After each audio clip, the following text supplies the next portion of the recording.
The Feminist Movement of the 1960s and 70s by Joycelyn Watford and Mallory Jackson. For many years, it has been instilled in the brains of Americans that a woman's job was in the home. She was looked at as the keeper of the family. It was common for a woman to get married, have children, and sacrifice her life as a homemaker all before she reached the age of 30. Totally different from now. Women today are having their first child and getting married in their 30s and 40s. In the 1960s, women sought out more than ever to break that tradition and started to seek out earning equality in the workforce outside of the home. When the 1960s approached, there was at least 38% of American women in the workforce, but they were still limited to what they could do. They were paid lower salaries and denied advancement within their companies. The only options they had really were to be teachers, nurses, and secretaries. You had some people speaking horrible things against women being in the workforce, trying everything in their power to make certain that this wouldn't happen. One dean at a medical school stated, "Hell yes, we have a quota. We do keep women out when we can. We don't want them here and they don't want them elsewhere either, whether or not they'll admit it." With statements as such from so many others, that just encouraged women to fight harder for their place in the workforce.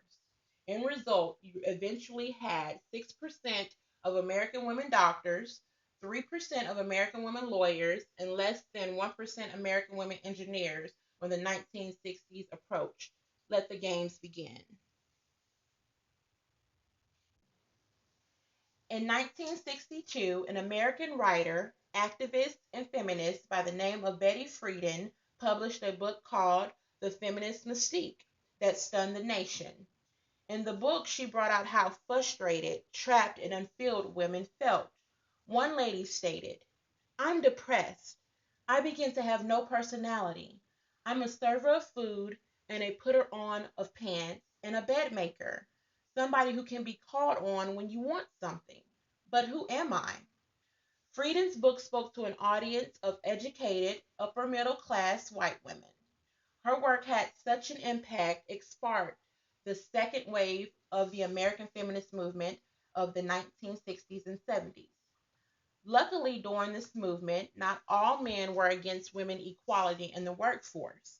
In 1964, House Representative Howard Smith proposed allowance on gender discrimination into the Civil Rights Act.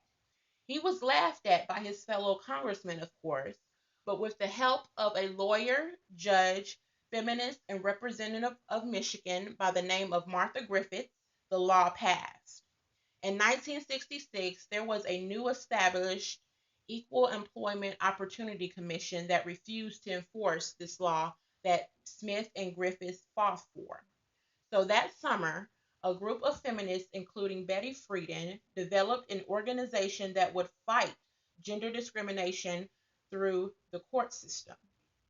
The National Organization for Women, known as NOW, was established. This group focused on bringing women to the full participation in the mainstream of American society, exercising all privileges and responsibilities in equal partnership with men. The organization had achieved many of their goals through direct mass marching, rallies, and intensive lobbying. Some of their most known work has been in preventing harassment and violence against women. You would have thought every woman in America now would be on the same page, but they weren't. You had younger feminists who distrusted the older generation, Friedan's generation. They felt that the organization now was stuffy and out of touch.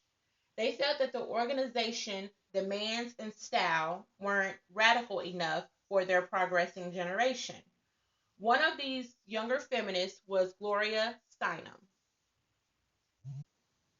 As the 1970s approached, an American feminist, journalist, and social and political activist by the name of Gloria Steinem became recognized as a leader and spokeswoman for the feminist movement. In 1969, she published an article entitled "After Black Power, Women's Liberation," which brought her to national fame. Unlike Frieden, she pinpointed on women's rights of African American women as well in the workforce within her writings. Steinem attracted media attention through her writings and appearance. She presented an example of a woman who was a feminist without throwing man hating quotes that were associated with the earlier generation of feminists. Steinem founded the Women's Action Alliance in 1971. It was a more local action than legislation and was about coordinating individuals. The alliance helped open the first shelters for battered women. Even though you had different groups that were fighting for the same cause, just in different forms, that definitely didn't stop the NOW organization. They continued alongside the younger generation. In 1972, their focus was heavily on passing the Equal Rights Amendment known as ERA. You had thousands of women flaunting their ERA pins. Also in 1972, the National Women's Political Caucus, known as the NWPC, which Steinem was a part of as well.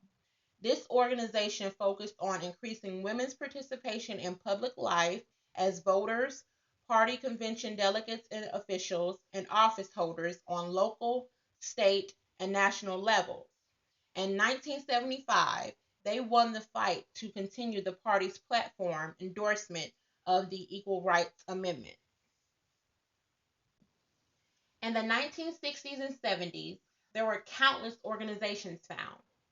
America, an organization that aimed to win the support of the Equal Rights Amendment as well. Coalition of Labor Union Women, that aimed to increase women's involvement in unions and political activities. Women Employed, aimed to serve working women, especially non union women, in offices to gain economic equality and workplace respect. The list goes on, but needless to say, it was a beautiful time in America to see women step up so greatly for equality, which benefits us women of America today.